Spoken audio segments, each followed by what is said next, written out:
Morning and welcome to Over the Target. What a great show this morning. I'm especially happy to see you. I'm also especially happy to see a friend of the show, a great friend of the show, great friend of mine, Colonel Derek Harvey, the former U.S. intelligence official, former congressional investigator who worked with Devin Nunes, then Congressman Devin Nunes, to get to the bottom of Russiagate. Whenever I am looking for a big picture, a way to understand the world, a way to explain how American interests should be tailored to benefit the American people, to maintain and advance our interests around the world, I go to Derek Harvey for the big picture. And today we're all going to Derek. Derek, thank you for being here with us this morning on Over the Target. Welcome.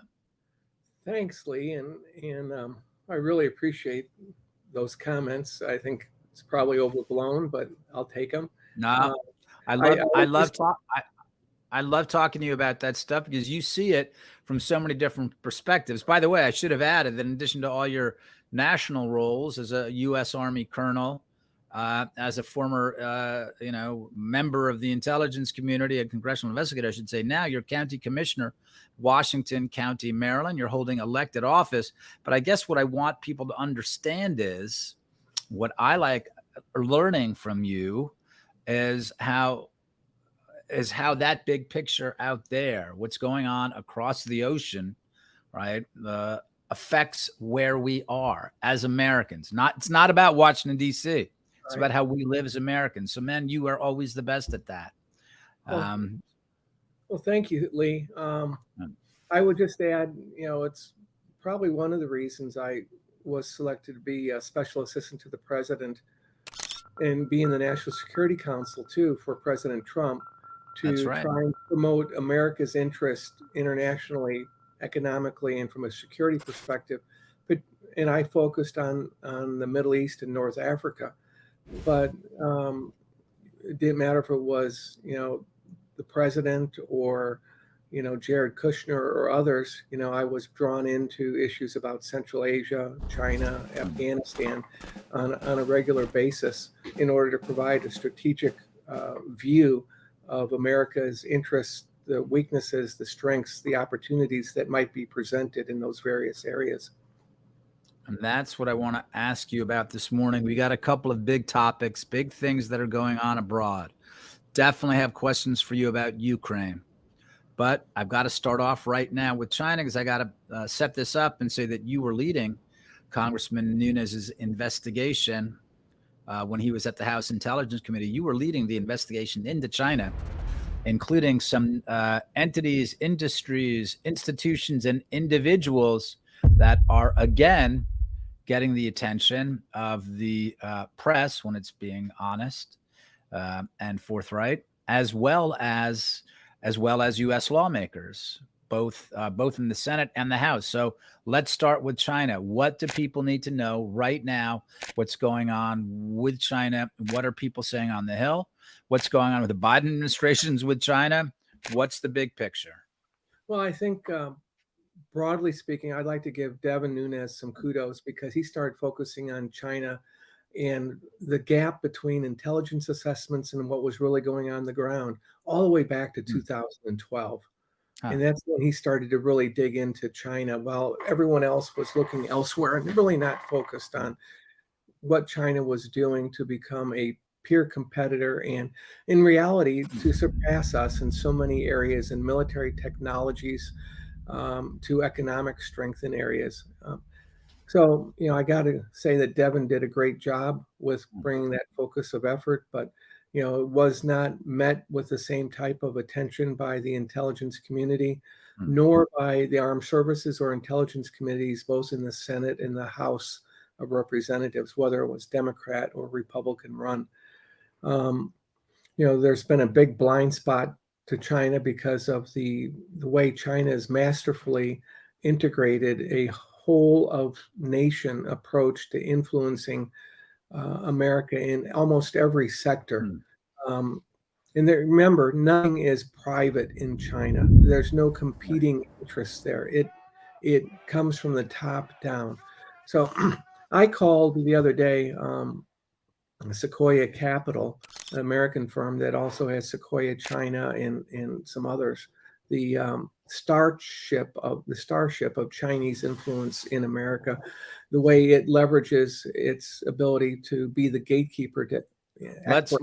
Let's make sure we've talked about Sequoia here before. You and I have spoken about it. We've spoken about it with Brian Costello, tech entrepreneur, great guy who has a lot of information on Sequoia. But I want to make sure Sequoia is so important. It's such a large part of the Chinese Communist Party campaign against the United States that I want to make sure people understand exactly what it is. So, Derek, if you wouldn't mind, let's just take apart what Sequoia is. Very briefly, the largest U.S. venture capital firm, but they have had on their leadership team on the American part a gentleman who resigned from that role back in January, a critical Chinese Communist Party Politburo advisor to President Xi. His name was Neil Shen.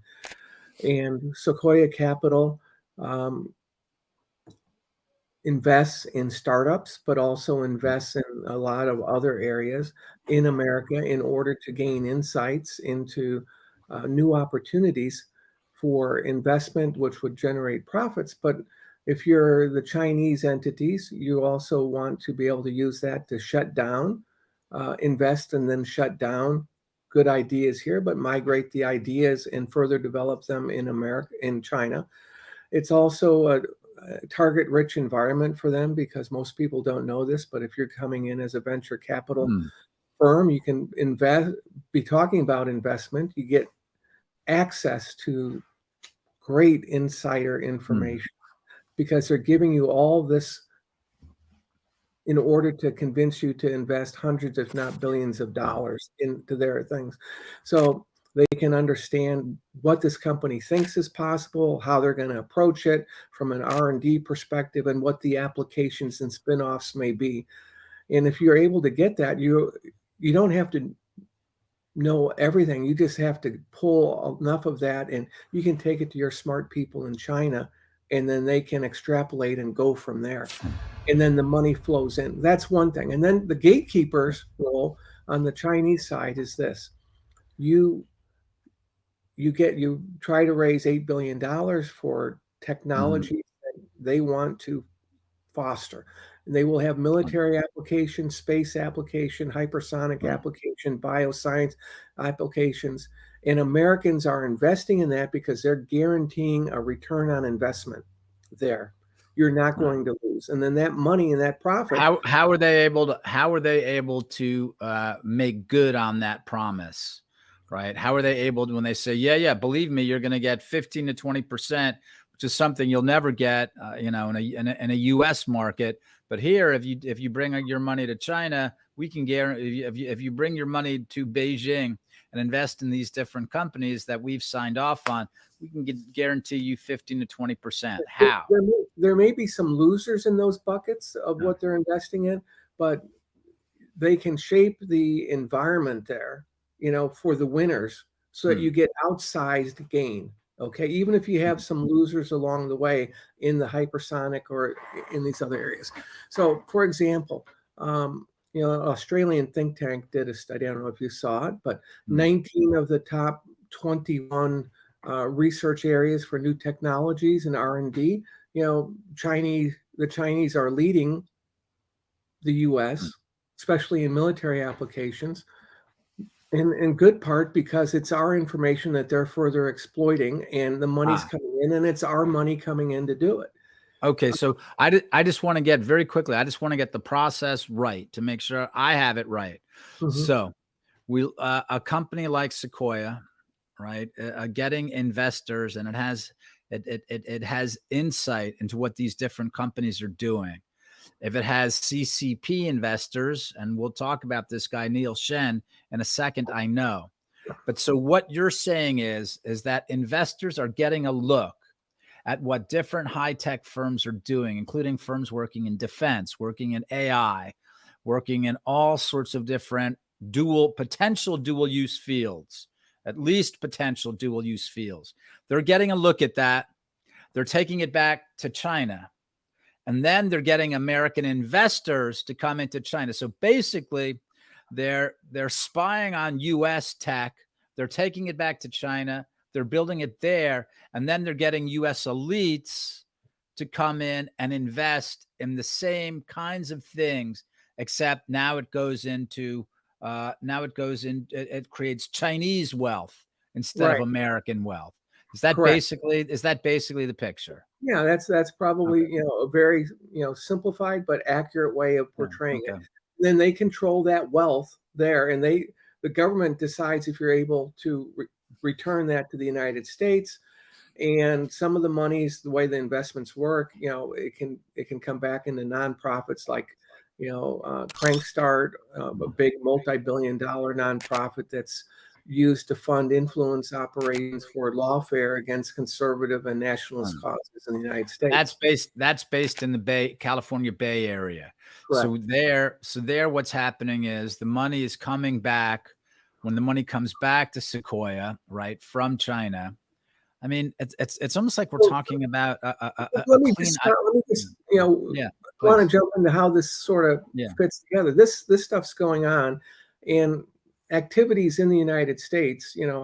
We've got referrals and information. We've worked with the FBI and DOJ with no action with the Securities Exchange Commission.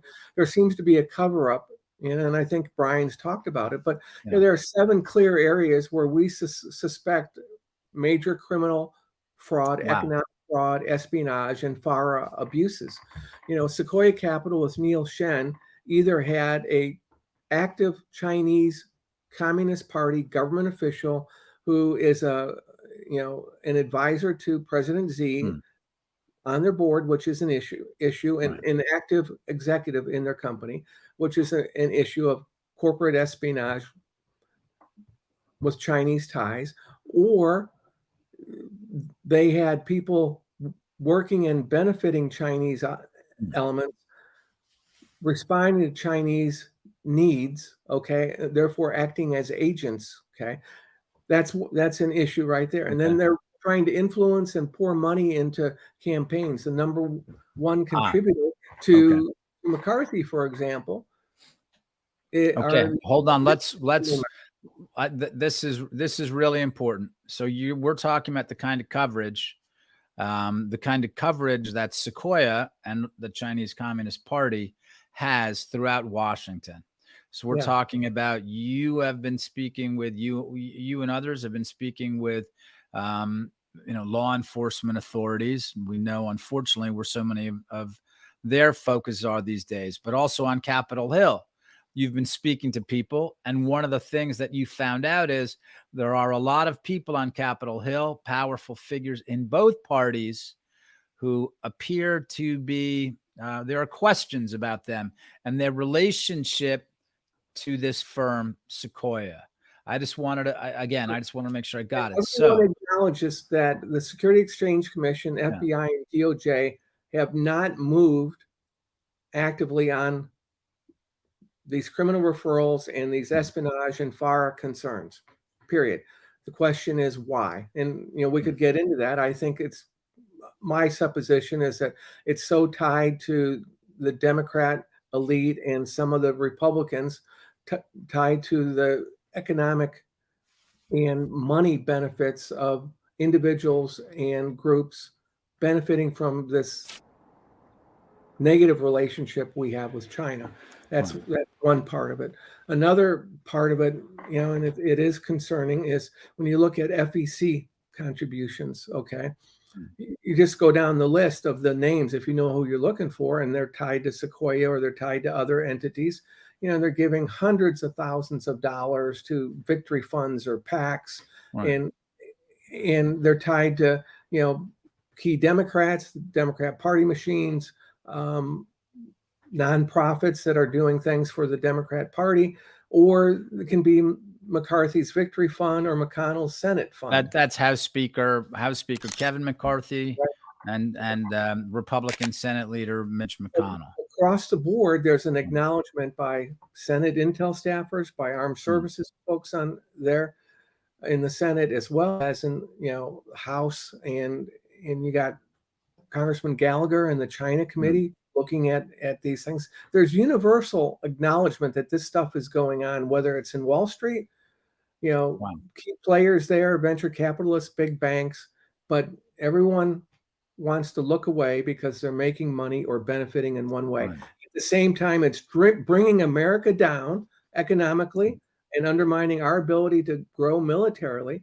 Right. And we're enhancing their capabilities. For example, the money's going in to fund research in underwater autonomous operational capabilities using AI and advanced undersea things I don't even understand. And they're leading that research there and moving towards application. Same thing in areas like hypersonics or quantum computing. And, these supposed benign corporate investments that we're looking at in AI and things like that in China are directly feeding into Chinese military companies and military technology and applications.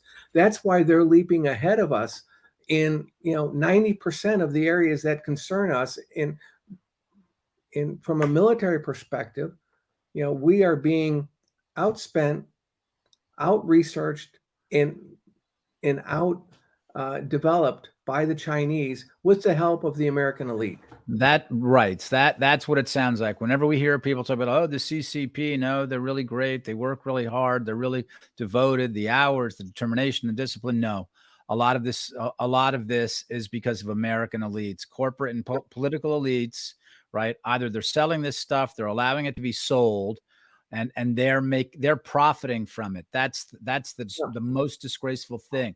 Derek, we've got to cut away for less than a minute. Okay. People are watching on YouTube and Facebook. Get off YouTube and Facebook because we're going exclusively to EpochTV. It's going to be less than a minute. Make sure to make the jump with us. We're going to return to our great conversation with retired Colonel Derek Harvey, former Trump NSC staffer, former intelligence official, former Nunes investigator. We'll be back in less than a minute. Make sure you make the jump. We're talking about political activists with guns and badges, right? This is not how the FBI is supposed to be. My name's Ashley Roberts, and this is Kathleen Brown. We're both with the FBI. Okay. We just need to speak with her regarding some information that was sent in to us.